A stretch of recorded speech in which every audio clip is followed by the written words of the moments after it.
My name is Youssef Moretti. When people hear this name, they always smile a bit puzzled. Youssef Moretti, they repeat, as if tasting something both exotic and familiar at the same time. And that's exactly what I am, a bridge between two worlds, a perfect hybrid of North Africa and Italy. But this hasn't always been my identity. There was a time when I was just Youssef, without an Italian surname, without documents, without a future. And then there was Carlo, a 13-year-old boy who changed the course of my life with a gesture so simple that even today, almost 20 years later, I struggle to believe how powerful it was. Today I'm 37 years old. I live in Milan. I work in the tech sector, and I have a family.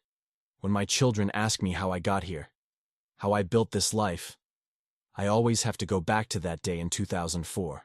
I always have to go back to that boy with bright eyes and a shy smile who truly saw me, when everyone else looked through me as if I were invisible. But to tell this story the right way, I need to start from the beginning. I need to go back to when I was 17, and the word future didn't even exist in my vocabulary. I was born in Tunisia, in a small village near Sfax. My father worked as a mechanic. My mother did cleaning jobs. We were 7 siblings. When I was 15, my father had a work accident that crushed his leg. The family plunged into poverty. My older brothers started talking about Europe, about Italy. When my brother Karim left in 2003, 2 months later, he told us he was alive, in Italy, looking for work. In January 2004, he called. He had found work in Milan. He could help another brother. Everyone looked at me. I was 17. My father said, "Go, my son. Build yourself a life." The journey to Italy was a nightmare. 3 days hidden in a truck, then a safe house in Tunis waiting for the boat. We left one February night in 2004. 150 people on a boat meant for 30. Rough seas, many vomiting, others praying. We arrived in Lampedusa at dawn. Identification center, fake name, declared age of 18. After 3 weeks, they released me with an order to leave Italy in 7 days. I didn't. Trained to Milan without a ticket, hiding from conductors. Karim was waiting for me at Central Station. He hugged me tight. "Welcome to Italy, brother. Now the hard part begins." He was right. The first months in Milan were the hardest of my life. I lived with Karim and 4 other Tunisians in a studio apartment in Corvetto. We slept in shifts. The apartment reeked of sweat and dampness. I had no documents. I didn't speak Italian beyond yes, no, and work. Every day I looked for any job. Unloading trucks for 10 euros, cleaning courtyards for 5, washing cars for 3. Sometimes 16 hours for 15 euros. We sent everything home, minus the bare minimum to survive. The problem wasn't just the lack of money. It was the invisibility. I walked through the streets of Milan, and people looked away. I entered a store, and the clerks followed me as if I were a thief. I tried to smile, to be kind, but my broken Italian and my dark skin automatically made me suspect.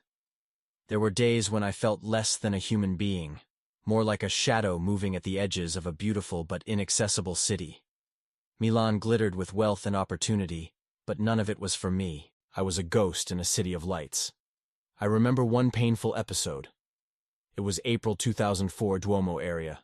I was looking for work. Tourists everywhere. I stopped in front of a bakery, looking at the sandwiches. The owner came out. Go away, I don't want beggars here." I wasn't asking for anything. I was just looking. I walked away with burning shame. Discrimination was constant, sometimes obvious, often subtle. Tax code? Residence permit? Every rejection a blow to my self-esteem. Life in the shared apartment was tough. 6 men in 40 square meters. Bathroom always occupied, hot water for 5 minutes, kitchen a battleground. I slept on a thin mattress on the floor. At night, rats in the walls, black mold in the corners. In winter we slept dressed, in summer the suffocating heat. But harder than the physical conditions was the emotional loneliness. Everyone too focused on their own battle for true friendship. There were moments when I almost gave up. I remember one May night. I had come home after 14 hours of work in the fields outside Milan, picking strawberries for 25 euros. My hands were cut from the leaves, my back screamed with pain, My feet bled in broken shoes. I lay down on my mattress and thought, I can't do this. This isn't living. It's just surviving, and barely. I seriously thought about going to the station the next day, taking a train south, going back to Lampedusa, finding a way to return to Tunisia. At least there I would be poor but at home. Poor but with dignity. Poor but surrounded by people who loved me.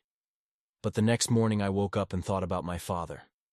I thought about how he had worked all his life as a mechanic, ruining his back, getting his hands dirty with grease every day, just to feed his family. I thought about that crushed leg, the pain he endured every day without ever complaining. I thought about how much hope he had placed in me, in the son he had sent to Europe to build a better future. How could I go back and tell him? Sorry, Dad, it was too hard. I failed. I couldn't. Not after everything they had sacrificed to send me here. So I got up, washed my face with cold water, and went out for another day of job searching, of rejections, of invisibility. But I didn't give up. Not yet. The summer of 2004 was particularly difficult. Work was scarce, many Italians were on vacation, and construction sites slowed down. Karim lost his job at the restaurant because the owner hired his nephew in his place. We started skipping meals regularly. I remember one July evening when we only had stale bread and water. One of the guys we lived with, Mohammed, started talking about going back to Tunisia. At least there you can starve to death with dignity, he said. But going back meant admitting defeat, meant facing the disappointed looks of the family, meant condemning my father to an old age of misery. I couldn't do it. It was during that period that I started going to the parish of Santa Maria Sagrada. I wasn't religious in the strict sense, and I certainly wasn't Christian. But I had heard that some Catholic churches distributed food to the poor. At first I was afraid to enter. I thought they would chase me away, that they would call the police, but hunger overcomes fear. One August evening I entered timidly. There was a mass in progress. I sat in the last pew, trying to make myself small, invisible. When the mass ended, an elderly priest approached. He spoke slowly, with simple words. "Are you hungry?" he asked. I nodded. He took me to a room where there were tables with food, pasta, bread, fruit. "Take what you want," he said. "Everyone is welcome here." I went back to the parish 3 or 4 times a week, not just for the food, but because it was a place where someone looked me in the eyes, where someone said good evening with a real smile. There were other immigrants, poor Italians, lonely, elderly people. Everyone sat together, ate together. For a few hours I was no longer invisible. It was there, in that parish dining hall, that I met Carlo for the first time. It was September 2004. I remember perfectly because school had just started, and many kids were talking about school. I was sitting at a table, eating a plate of pasta with tomato sauce, when this kid sat down in front of me. Not beside, not at another table, but right in front. He looked at me with those dark, intense eyes and smiled. "Hi," he said. "My name is Carlo." I was taken aback. Italian kids usually avoided me or looked at me with suspicion. But this boy, who couldn't have been more than 13, spoke to me as if we were old friends. "What's your name?" he asked. "Youssef," I replied with my terrible accent. "Beautiful," he said. "Where are you from?" "Tunisia," I answered. His eyes lit up. "Tunisia. I saw a documentary about Tunisia. Carthage, right? And beautiful mosques." I was surprised. This kid knew where Tunisia was. He knew what Carthage was. We started talking. Or rather, he talked and I listened, interrupting every now and then with the few Italian words I knew. But Carlo had a way of communicating that went beyond words. He gestured, drew things on the napkin, slowed down when he saw I didn't understand. He asked me about my family, my journey, my work. Not with morbid curiosity, but with genuine interest. As if my story really mattered. When I told him I had no documents, he didn't have the reaction I expected. He didn't seem scared or judgmental. He simply said, "It must be difficult, but you're here now." and that counts. That evening, when I was about to leave, Carlo stopped me. "Are you coming back here Thursday?" he asked. "Yes," I said. "Good," he said, smiling. "See you Thursday then. I want to show you something." I didn't know what to expect, but something in his enthusiasm made me smile for the first time in weeks. Thursday I returned to the parish, more out of curiosity than hunger. Carlo was already there, sitting at a table with a notebook in front of him. When he saw me, his face lit up. "Youssef, come, sit down." I sat down, and he opened the notebook. It was full of printed photos, articles, drawings.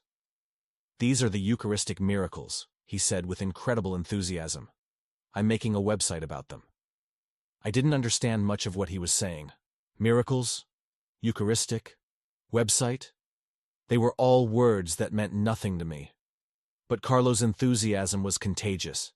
He showed me photos of hosts that supposedly became flesh, of chalices with miraculous blood, of extraordinary events around the world. As he spoke, his eyes shone with a light I had never seen in anyone. "God leaves signs everywhere," he said.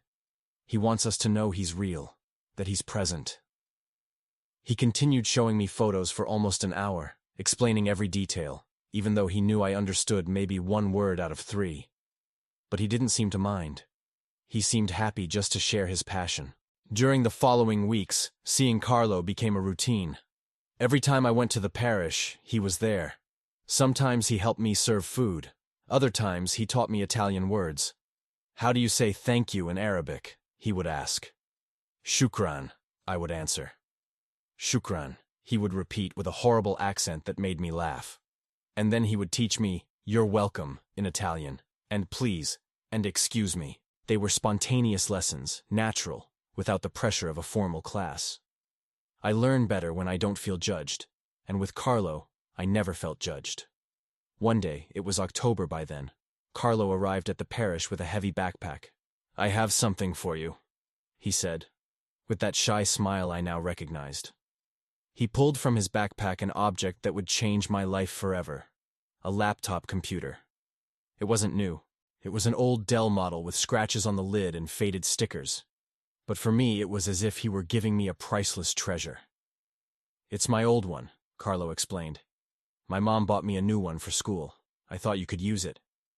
I looked at him, confused. I don't know how to use," I said. "I'll teach you," Carlo said with disarming simplicity. "It's easy, and you could do so many things. Learn Italian, look for work, send emails to your family." I didn't know what to say. No one had ever given me a gift like that. In Tunisia, I had seen computers only in stores or expensive internet cafes, and now this kid was giving me his computer as if it were the most natural thing in the world. "But why?" I managed to ask. Carlo looked at me with those sincere eyes and said, "Because everyone deserves a chance, and because Jesus told us to help those who are foreigners and poor. You're my friend, Youssef, and friends help each other." That evening I went home with the computer in my backpack, feeling it weigh not only physically, but emotionally. For the first time since I had arrived in Italy, someone had seen me not as a problem, but as a person worthy of investment. The problem was that I had no idea how to use that computer. At home we didn't have internet, and I didn't even know how to turn it on properly. The next day, Carlo told me to meet him at the municipal library in the Isola area. "There's free internet there," he explained, "and I can teach you the basics." That Saturday afternoon was my first real computer lesson. Carlo was a patient and passionate teacher. He showed me how to turn on the computer, how to use the mouse, how to open a browser. "This is called Google," he said, pointing to the screen. "You can search for anything." He typed Tunisia, and suddenly thousands of results appeared. Photos of my country, articles, videos. It was magic. But Carlo didn't stop at the basics. He created a free email address for me on Hotmail. "With this you can write to your family," he said. "If they go to an internet cafe, they can read your messages." I wrote my first email that day, with Carlo helping me formulate the sentences in Italian, then mentally translating into Arabic. It was a simple message. "Dear Mom and Dad, I'm fine. Milan is big. I work when I can. I love you. Youssef. When Carlo pressed send, I felt a lump in my throat. For months I hadn't been able to communicate with them. And now, thanks to this kid and his computer, I had reopened a bridge to home. The following weeks, Carlo dedicated every Saturday afternoon to teaching me. He showed me sites to learn Italian for free. This is called One World Italiano, he said. It has grammar exercises and videos. You can study on your own.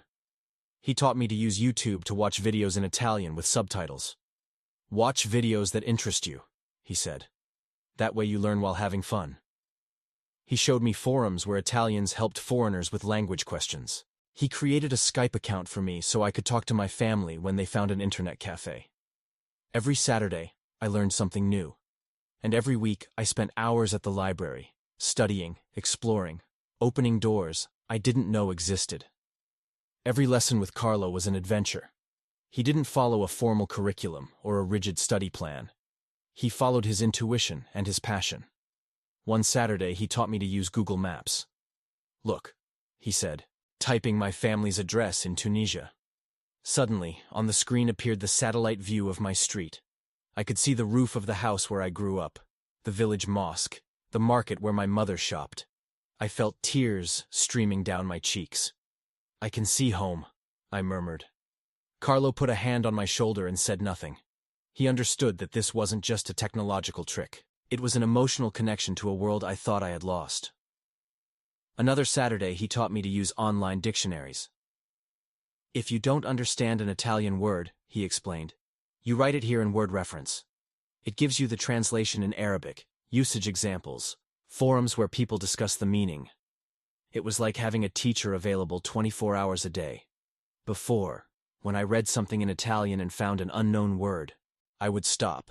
Now I could search, understand, continue. Reading, which before was a frustrating and slow process, became increasingly fluid. I started reading newspaper articles online, then short stories, then entire free digital books that Carlo helped me find. But Carlo didn't limit himself to teaching me technology. He taught me to think differently. The internet isn't magic, he often said. It's just a tool. But if you know how to use it well, it can give you the same access to knowledge that the rich, the powerful, the educated have. He showed me complete university courses available for free online. Look, he said once, this is an economics lecture from Bocconi University. Bocconi, one of the most prestigious universities in Italy, and you can attend their lectures for free, sitting in a public library. At first, I didn't believe it, but Carlo loaded a lecture video, and there was a professor in jacket and tie explaining economic concepts in front of a class of privileged students, and I, an undocumented foreigner, could listen to the same lecture. Carlo had a special way of encouraging me when I got discouraged, and I got discouraged often. Sometimes I spent an hour trying to understand an Italian grammar exercise, and I couldn't do it. I would slam the mouse on the library table, frustrated. It's too hard, I would say. I'll never make it. Carlo would smile patiently. Do you remember the first time you came here? He would ask. You didn't even know how to turn on the computer. Now you're following Italian lessons online. Look how much you've grown in just a few weeks. Keep going, one step at a time. And in a year you'll be surprised how far you've come. And he was right. Every time I wanted to give up, I thought of his words and continued. There was something deeply generous about the way Carlo shared his time. He was 14 years old. He could have spent his Saturday afternoons playing video games, hanging out with friends, doing the normal things 14-year-olds do. Instead, he chose to spend them in a municipal library, teaching computer skills to a foreigner. Not because he had to, not because someone asked him to, but because he felt it was the right thing to do. I like doing this, he told me once when I asked him why he dedicated so much time to me. I like seeing people learn new things. It's like opening windows. You live in a dark room, and I'm just showing you where the windows are to let in the light. Carlo's lessons went beyond simple technical competence. He also taught me digital ethics. The internet can be used for good or for evil, he explained once. You can use it to learn, to connect, to build. Or you can use it to steal, deceive, destroy. You choose. He showed me articles on cybersecurity, on online scams, on how to protect your digital identity. Especially for you who don't have official documents, he said. You need to be careful. Never give personal information to suspicious sites. Don't click on strange links.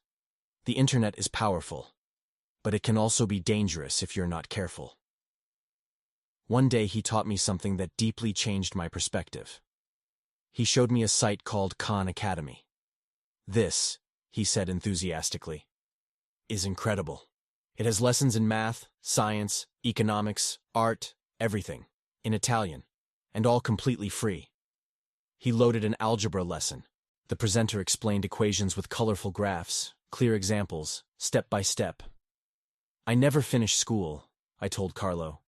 In Tunisia, I only went through 8th grade. How can I understand university if I didn't even finish high school? Carlo looked at me seriously. These lessons start from the basics, he said. You can start from zero and build. No one asks you for certificates here. You can learn what you want, at your own pace. The only limit is you. That evening I went home and thought about those words for hours. The only limit is you. In Tunisia, my limit was poverty, lack of opportunity, social class. In Italy, my limit was lack of documents, discrimination, closed doors. But online? Online, my limit was really just myself. My will to learn, my discipline, my determination. For the first time in my life, I felt that the playing field was leveled. A professor from Bocconi University didn't know if I was Italian or foreign, rich or poor, documented or undocumented. He saw only a student who wanted to learn. And that equality, that dignity, was something I had never experienced in the physical world. I started spending every free moment at the library. Before work, if I could. After work, always. Weekends, entire days. The librarians started recognizing me. Still here, Youssef? They would say, smiling. I became a regular fixture, always sitting at the same computer in the corner, with Carlo's laptop in front of me and notebooks full of notes. I studied Italian systematically. Grammar, vocabulary, comprehension. I watched Italian movies with Italian subtitles. I listened to Italian podcasts while walking down the street. I read newspaper articles, slowly at first, then faster and faster as my vocabulary grew. But I didn't limit myself to Italian. I took basic math courses on Khan Academy, then algebra, then statistics. Not because I needed them for my delivery job, but because I could. Because I finally had access to knowledge that was previously unreachable. I studied Italian history, geography, basic economics. Every concept I learned opened doors to new concepts.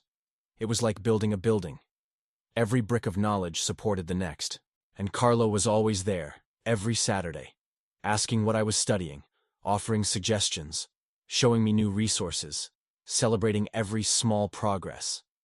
There was a spiritual aspect to what I was doing, even if I didn't recognize it at the time. I was rebuilding myself.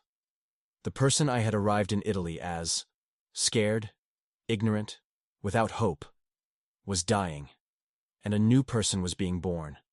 Someone with skills, with knowledge, with possibilities. Every hour I spent studying was an act of faith in the future. It was saying, I'm worth it. My time is worth it. My potential is worth it. And that faith came from Carlo. He had faith in me when I didn't have it in myself, and that faith was contagious. But the most important aspect of what Carlo taught me wasn't technical. It was the mindset. The internet is like a window on the whole world, he would tell me. It doesn't matter where you were born or how much money you have. If you have internet, you have access to knowledge.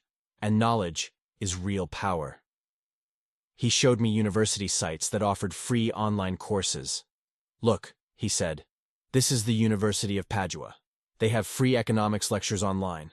You can study economics like a university student without paying anything. At first I didn't believe it. But Carlo always encouraged me. Try it, he would say. What's the worst that can happen? That you learn something new? One day, it was November by then, Carlo arrived at the library with a printed list. I searched for useful sites for you, he said. There was everything. Sites to find work, government sites with information on documents for immigrants, sites of organizations that offered free legal assistance, sites with professional training courses. This one, he said, pointing to a site, is from Caritas. They offer free basic computer courses for immigrants. You should sign up. And this one, he pointed to another, is a site where restaurants and shops look for workers. You can send your resume online. Resume? I didn't have a resume. I'll help you make one, Carlo said simply. We spent an entire afternoon creating my first resume. Carlo asked me questions about all my work experiences, even the most humble ones. You unloaded trucks? Right, goods handling. You washed cars? Right, vehicle cleaning services. He made every menial job I had done sound professional. In the end, we had a one-page document that made it seem like I had real skills. Now you upload it here, he said, showing me how to attach files to emails. And you send it to all the jobs that interest you. It was a process I would do hundreds of times in the following months, but it all started that day, with Carlo guiding me step by step. December arrived cold and gray. Milan filled with Christmas lights, but for me it was just a period of acute homesickness. One evening, while I was at the library, I received an email. It was from a Chinese restaurant in the Laredo area. They were looking for someone for home deliveries. Own bicycle required. My heart beat hard. I replied immediately, using the phrases Carlo had taught me. 2 days later, they called me for an interview. I didn't have a bicycle, but Kareem had an old one he didn't use anymore. I showed up for the interview with my printed resume, my hands shaking slightly. The owner, a Chinese man in his 50s, looked at the resume, asked me some basic questions, and then said, "Can you start Monday?" I had a job, a real job, regular, with fixed hours. I earned €5 an hour plus tips. I worked 6 hours a day, 5 days a week. By my standards, it was wealth. But more than the money, there was dignity. I had a function, a role, a place in the world. I was no longer invisible. When I told Carlo, his face lit up as if he himself had won the lottery. "I knew you could do it," he said, patting me on the shoulder. "This is just the beginning, Youssef. Just the beginning." I didn't know how right he was. With regular work, my life began to stabilize. I continued studying Italian online every evening after work. I used the computer Carlo had given me to follow free basic computer courses, then Excel, then database management. I didn't have a clear goal, I just studied, because I could, because I finally had access to knowledge that was previously unreachable. Carlo continued to be my unofficial mentor. Every time we saw each other, he asked me what I was studying, gave me suggestions for new courses, new sites, new resources. "Have you seen Khan Academy?" he asked me once. "They have math and science in Italian. And all free." In March 2005, something happened that I didn't expect. Through one of the forums Carlo had shown me, I learned about a non-profit organization that helped immigrants obtain legal documents. It was called Naga and had an office in Milan. With the computer, I could download all the necessary forms, prepare my documentation in advance, book an appointment via email. When I went to their office, I was prepared in a way that wouldn't have been possible without the internet, without that computer, without what Carlo had taught me. The lawyer who followed me was impressed by my organization. "You've already filled everything out correctly," he said. "Usually it takes 3 meetings just to collect the right documents." The process to obtain a humanitarian residence permit lasted 6 months, but in the end, in September 2005, I received the letter. I had documents. Legal documents. I could officially exist in Italy. I could open a bank account. I could sign a real work contract. I could start building a real future. When I told Carlo, who by then was 14 and going to high school, he hugged me tight. "I'm so happy for you," he said. And in his eyes there were real tears. This kid, who had given me so much without asking for anything in return, was crying with joy for my success. Looking back now, I understand that what Carlo had given me went far beyond a computer. He had given me dignity when everyone treated me as invisible. He had given me hope when I was about to give up. He had given me tools when I was defenseless before the world. But above all, he had given me confidence. Confidence in myself. Confidence in people. Confidence that the world could be good despite all the harshness I had experienced. Every time I turned on that computer, I didn't just see a screen. I saw the smiling face of a kid who had chosen to see potential in me instead of a problem. I continued studying. With documents, I could officially enroll in training courses. In 2006, I completed a computer technician course. It was an evening course. I worked during the day at the restaurant and studied in the evening. It was exhausting, but every lesson was a step towards something better. Carlo was proud of me. "I knew you would do great things," he would say. But I knew the truth. Whatever I was doing, it was thanks to him, to that computer, to those Saturday lessons, to that trust he had given me when no one else did. The computer technician course was my first formal educational experience in Italy. We were 20 students, some young Italians who hadn't gone to university, some adults who wanted to retrain, and 3 immigrants like me. The teacher, a man in his 60s named Professor Mariani, was patient and passionate. The first evening he told us, "In this course, I don't care where you come from or what your story is. I only care if you're willing to work hard." And I was more than willing. I was hungry. The lessons covered hardware, software, networking, troubleshooting. Many concepts I had already learned on my own, thanks to the internet and Carlo's lessons. But now I had structure, methodology, certification. Every evening from 7 to 10 we studied theory, did practical exercises, worked on disassembled computers to understand their internal functioning. I came home at midnight, dead tired, but satisfied. I was building something. I was becoming someone. There was a classmate who became a friend. His name was Luca. He was 24. Came from a working-class family from Sesto San Giovanni. At first he was a bit suspicious of me. I could see it in his eyes, that little barrier that many Italians had with foreigners. But after a few weeks, when he saw me solve a technical problem he couldn't solve, the barrier fell. "Hey," he said, "you're good at this stuff. Where did you learn?" "On my own," I replied. "Online. A friend taught me the basics."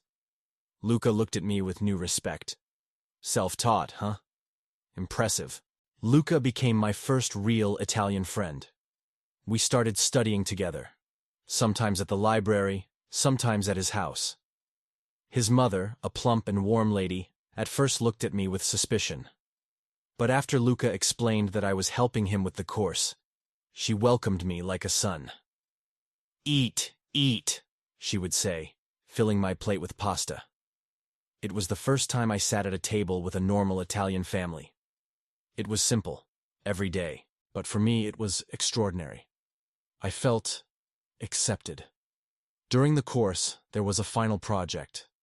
We had to assemble a computer from scratch, install the operating system, configure a network, solve simulated problems. I worked on my project for weeks, using everything I had learned. When the presentation day came, I was nervous. I presented my work to Professor Mariani and a committee of external experts. I explained every component, every technical choice, every solution to problems. In the end, the professor smiled. "Excellent work, Youssef. I see a future for you in this field." Those words, "I see a future for you," struck me deeply. For years, no one had seen a future for me. I was just a problem to manage, a number in immigration statistics, a body to exploit for jobs no Italian wanted to do. But now, a respected professor was telling me he saw a future, and not a generic future, but a specific future, in a professional field, with recognized skills. I left that exam with a certificate in hand and tears of gratitude in my eyes. The certificate opened doors. Not many, but some. I managed to get an interview with a small company that did computer repairs for offices. The owner, an Italian of Apulian origin named Domenico, read my resume, looked at my certificate, and then looked me in the eyes. "Do you really know how to do these things, or is it just paper?" he asked directly. "I know how to do them," I replied. "Show me," he said, pointing to a broken computer on the desk. I spent 20 minutes diagnosing the problem. Burned power supply. I explained to Domenico what had happened, what needed to be replaced, how much it would cost. He nodded slowly. "Can you start Monday?" The job paid €800 a month. Little by Italian standards, but triple what I earned at the Chinese restaurant. More importantly, it was work in my field. Every day I learned something new. I repaired computers, installed software, helped small businesses with technical problems. Domenico was a good boss, a bit gruff but fair. He taught me practical aspects of the trade that no course could teach. How to deal with difficult clients, how to manage time, how to prioritize urgent problems. But I wanted more. I wanted to keep growing. So, in my free time, I continued studying online. It was 2007 by then, and the digital world was exploding with new technologies. Social media, smartphones, cloud computing. Everything was changing rapidly. I started following tech blogs, participating in online forums, learning new programming languages. HTML and CSS first, then JavaScript, then PHP. I followed free tutorials on YouTube, read documentation, did projects for practice. I missed Carlo terribly during this period. Every time I learned something new, I thought, I have to tell Carlo. Every time I overcame an obstacle, I wanted to call him and thank him. But Carlo wasn't there anymore. He had died a few months earlier, and I was living the future he had helped create. Sometimes, sitting in front of the computer late at night, programming or studying, I almost felt his presence. As if he were looking over my shoulder, smiling that shy smile of his, saying, "Good job, Youssef. Keep going." In 2008, after a year with Domenico, I felt it was time to make the next jump. I started applying for junior web developer positions. It was ambitious. I didn't have a degree. I didn't have formal programming experience. I was a foreigner. But I had a portfolio. I had created a dozen websites for practice. Personal sites, blogs, sites for imaginary small businesses. I had everything documented on GitHub, a platform Carlo had mentioned once, but that I really discovered only after his death. Every project showed my growing skills. I received many rejections. "We're looking for someone with experience. We prefer graduates. We don't have positions for juniors." But I kept applying. 50 applications. 100, 150. And finally, a positive response came. A Milan startup doing e-commerce of Italian artisan products. It was called Artigiano Digitale. They were looking for a junior developer to help maintain their site. The interview was with the founder, a 30-year-old man named Federico, who had launched the company the year before. Federico was different from all the employers I had met. He didn't care that I didn't have a degree. "Universities teach theory," he said. "I need someone who knows how to do things. Show me what you can do." I opened my laptop, the one Carlo had given me, which still worked, even if barely, and showed my projects. Websites I had coded from scratch, features I had implemented, problems I had solved. Federico watched for 20 minutes, asking technical questions, testing my understanding. In the end, he said, "You don't have formal experience, but you have passion. And passion can be taught. Skills, yes. Do you want the job?" That job changed my life in ways I never imagined. Suddenly, I was earning €1,400 a month. It wasn't wealth, but it was stability. I could leave the crowded shared apartment and rent my own studio.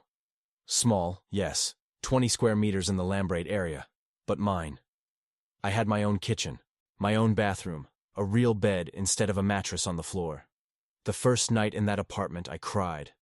I cried with gratitude, relief, disbelief. 5 years earlier, I had arrived in Italy hidden in a truck. Now I had an apartment, a professional job, a life. The work at Artigiano Digitale was stimulating and stressful in equal measure. We were a small team, only 6 people, and everyone had to do many different things. I wasn't just a developer, I was also tech support. I managed the database, I helped with digital marketing. I often worked 12 hours a day. But I didn't mind. I loved what I did. I loved seeing the code I wrote turn into real features that thousands of people used. I loved solving complex problems, learning new technologies, collaborating with the team. Federico became a mentor in a way. He constantly challenged me. "Youssef, we need to implement a payment system. Can you do it?" I didn't know how to do it, but I always said yes, and then spent nights learning. Google became my best friend. Stack Overflow, developer forums, official documentation, I devoured everything. And slowly, piece by piece, I built skills that were worth something in the job market. During this period, I also started giving back to the community that had helped me. Every Tuesday evening, after work, I went to a refugee center in the Corvetto area, the same neighborhood where I had lived when I first arrived. I taught basic computer skills to new arrivals: how to use email, how to look for work online, how to access free educational resources. I used exactly the same methods Carlo had used with me: patience, encouragement, hands-on practice. I saw in their eyes the same desperation I had had, and I tried to give them the same hope Carlo had given me. There was a Somali boy, he was 19, his name was Abdi. He reminded me of myself. He had that same mixture of fear and determination. I taught him the basics: turn on a computer, use a browser, search on Google. The first time he sent an email to his family in Somalia, he cried. It was exactly like when I sent my first email to Tunisia. "Thank you," he kept saying. "Thank you, thank you." I told him, "Don't thank me. Thank a boy named Carlo. I'm just passing forward what he gave me." In October 2006, something happened that shook my world. Carlo died. He was only 15 years old, fulminant leukemia. When I received the news, I was paralyzed. I couldn't believe it. How could he be dead? He was so young, so full of life, so necessary to the world. I went to his funeral at the parish of Santa Maria Segreta, the same one where we had met 2 years before. There were hundreds of people: kids from his school, parish volunteers, poor people he had helped, immigrants like me who had benefited from his goodness. As I looked at the coffin, I felt a pain I hadn't felt even when I left my family. In the days after his death, I went back to the lessons Carlo had given me. I reopened that old Dell computer, the one he had given me. On the screen there was a sticker I had never really noticed: Eucharist, with a stylized cross. Carlo had put that sticker there. Every time I turned on the computer, I saw that word, even if at first I didn't understand what it meant. Now I understood. It was the center of Carlo's life. It was what made him capable of seeing God in everyone, even in an undocumented foreigner eating at a soup kitchen. I decided that the best way to honor Carlo was to continue what he had started in me. Not just survive, but thrive. Not just work, but grow. Use the tools he had given me to truly build something. In 2007, with my computer technician diploma in hand, I managed to find work at a small company that did technical support. It wasn't a prestigious job. I answered the phone and solved basic problems, but it was in the tech sector. It was a huge step forward. And I kept studying. Online, of course. Using those same resources Carlo had shown me years before. In 2009, 3 years after Carlo's death, I completed an online web development course. It was an intensive 6-month course, all in English, which I had also learned online. And it taught me how to create websites. It was difficult. I studied until 2 in the morning, after working all day. But when I finished, I had skills that were in demand in the market. I created a portfolio of websites I had made as exercises, and started applying for junior web developer positions. After 17 rejections, I received a yes from a Milan startup doing e-commerce. That job changed everything. For the first time, I earned enough not just to live, but to save. I could send substantial money home. I could afford my own apartment, small, but mine. I could imagine a future. And everything, absolutely everything, started from that computer Carlo had given me one October evening in 2004. Without that, I would still be invisible. Or perhaps, I would have returned to Tunisia in defeat. Or worse, I would have fallen into the wrong circles, as happened to some of the guys I lived with at the beginning. Carlo had saved me in a very concrete, very material way, but also deeply spiritual. In 2012, 6 years after his death, I started hearing about Carlo's beatification process. At first, I didn't understand what it meant, but I started reading online, of course, and understood that the Catholic Church was considering Carlo blessed, a step towards sainthood. I read articles about him, about how he had lived, about his devotion to the Eucharist, about his website on Eucharistic miracles, and I thought, I knew it. I knew he was special. I didn't need the church to tell me. I knew it from the way he looked at me, from the way he used his passion for technology not for himself, but to help others. I knew it from how he had seen in me, a a foreigner without a future, someone worthy of investment. The beatification process awakened memories I had tried to bury.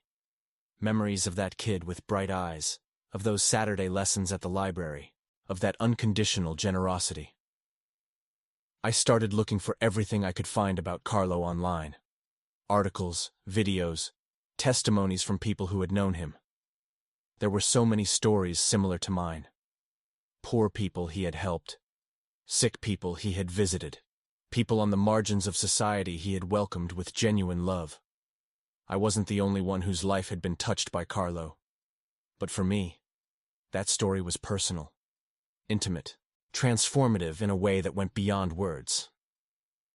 I also found the Eucharistic Miracles website that Carlo had created.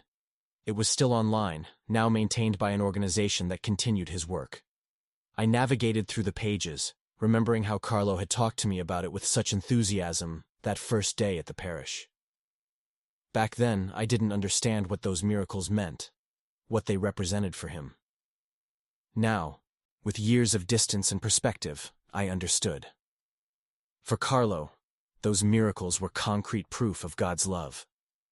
They were signs that the divine was real, present, active in the world.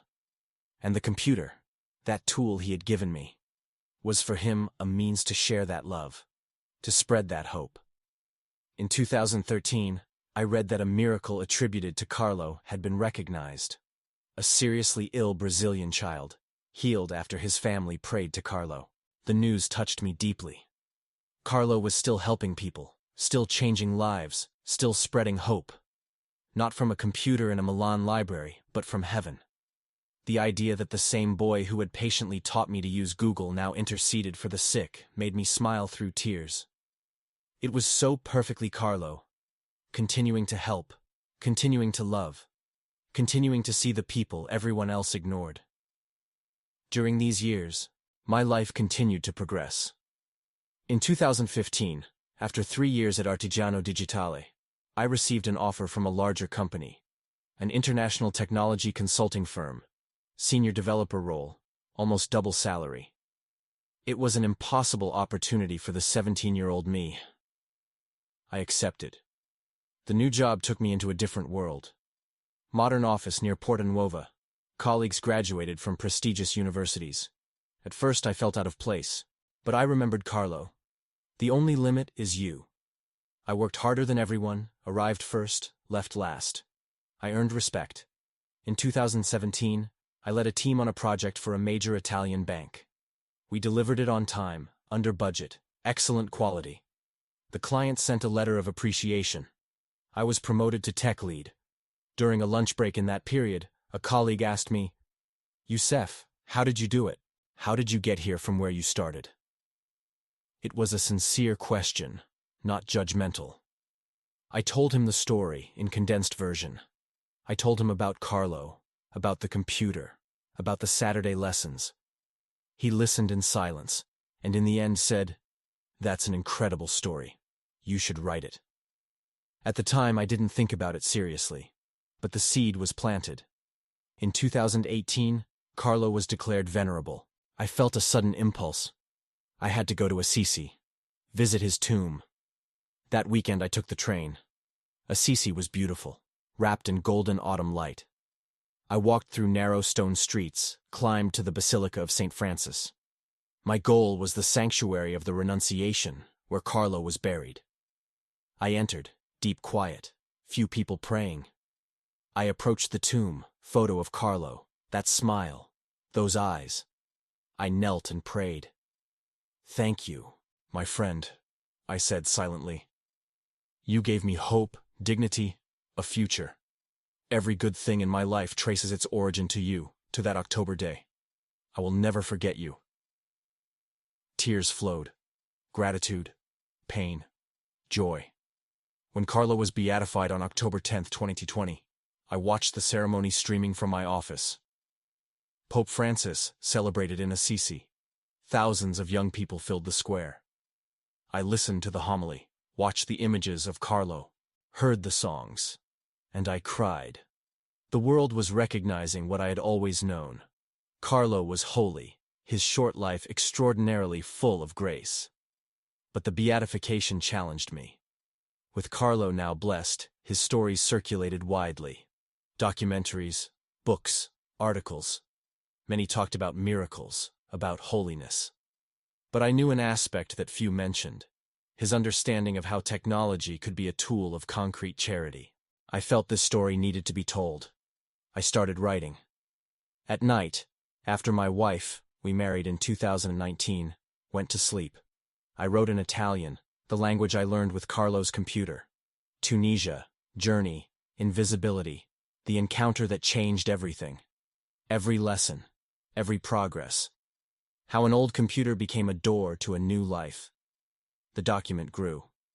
20 pages, 50, 100. When I finished, 120 pages. My wife read it in one night. "You have to publish it," she said. It was the priest of our parish who convinced me. I had told him about the manuscript, and he asked to read it. 2 weeks later, he called me to his office. "Youssef," he said, "this story isn't just yours. It's Carlo's. It's every immigrant who struggles. It's anyone who has ever received unexpected grace. You have to share it." So I did. I sent the manuscript to several small Catholic publishers. One responded positively. In 2022, Carlo's Computer, A Story of Migration and Miracle, was published. The book wasn't a bestseller, but it touched the right people. I received letters from immigrants who recognized themselves in my story, from volunteers who felt inspired to help more, from young people who saw in Carlo a model of how to live faith concretely. But the most touching letter came from Carlo's mother, Antonia. She wrote me a handwritten letter, on beautiful paper with elegant calligraphy. She said she had cried reading the book, that she didn't know about this specific story, that she was grateful I had preserved an aspect of her son's life that would otherwise have been lost. "Carlo would have wanted you to thrive," she wrote. "He would be so proud of you." That letter is framed in my home office, next to a photo of Carlo at the parish. When Carlo was beatified in 2020, I watched the ceremony streaming. I was in my office. I now worked as a senior developer at a larger company. And as I watched Pope Francis talk about this young man who had used the internet to evangelize, I thought about how he had evangelized me differently. Not with preaching, but with actions. Not with words, but with a computer. He had shown me that Christian faith, when it's real, translates into concrete love. And that love had changed the trajectory of my life. Today, in 2024, I'm married to an Italian woman I met at work. We have 2 children. I work as a tech lead at an international company. I earn a salary that the 17-year-old me wouldn't have even known how to imagine. I bought a house. I have a car. I brought my father and mother to Italy to visit me. My mother, when she saw my house, cried. "Look at you," she said. "Look at what you've become." But I know exactly what I've become, and who allowed me to become it. That old Dell computer Carlo gave me hasn't worked for years, but I still keep it. It's in a box in my closet, wrapped in a soft cloth. Every now and then I take it out and look at it. I see the scratches, the faded stickers, the worn keyboard, and I see the smiling face of a 13-year-old boy who decided that an unknown foreigner deserved a chance. Every website I create, every problem I solve, every day I live a full and dignified life, is a testament to that simple but revolutionary gesture. My children know who Carlo Acutis was. I've told them the story many times. We go to Assisi every year, where he is buried, and we pray at his tomb. I didn't become Christian. I remain Muslim, although a Muslim who has deep respect for Christian saints. But I pray for Carlo. I pray that he intercedes for me, for my family, for all the foreigners and poor people who still struggle as I struggled. Because if Carlo can work miracles from heaven, I'm sure he does them for people like me, the invisible, the forgotten, those the world discards. Every time I see an immigrant in difficulty, I think of Carlo, and I try to do what he did for me. Last year I started volunteering, teaching basic computer skills to refugees and asylum seekers. I use the same techniques Carlo used with me: patience, encouragement, trust. I've given away 3 used computers to young people who needed them, They're not new computers, but it doesn't matter. Carlo gave me an old computer, and it changed my life. Maybe these computers will change theirs too. There's one thing Carlo told me once, and that I've never forgotten. We were at the library. We were browsing the internet. And I was frustrated because I didn't understand something. It doesn't matter how fast you learn, he told me. What matters is that you keep learning. Every day, a little more. And one day you'll look back and see how far you've come. He was right. I look back now, from 2024 to 2004, and I see an unimaginable distance. I see a scared 17-year-old boy who became a 37-year-old man with a career, a family, a life. And I know that bridge between the two is made of internet connections, emails, online courses, and the love of a kid who believed in the power of technology when it was used for good. The computer Carlo gave me was much more than an object. It was a key that opened doors. It was a bridge that connected worlds. It was an instrument of dignity at a time when I felt completely unworthy. But above all, it was a symbol of something I learned from Carlo, and that I try to live every day. That every person has infinite value. That every person deserves a chance. That true love manifests in concrete actions. Carlo didn't just pray for me. He gave me tools. He didn't just feel sorry for me. He gave me power. He didn't just see my need. He saw my potential. When my children ask me what was the most important moment of my life, I don't say when I arrived in Italy, or when I got documents, or when I found my first real job. I say that October evening in 2004, when a 13-year-old boy sat in front of me with a heavy backpack and gave me a computer. Because that moment was the turning point. Everything else, the jobs, the documents, the career, the family, came from there. From that gesture of unconditional generosity. From that act of faith in a stranger. Carlo Acutis lived only 15 years, but in those 15 years he touched countless lives. I am just one of those lives. But for me, that one life, mine, was completely transformed. The destiny that seemed written, poverty, illegality, probably deportation or worse, was completely rewritten. And the pen that rewrote that destiny was in the hands of a teenager with an old computer and an immense heart.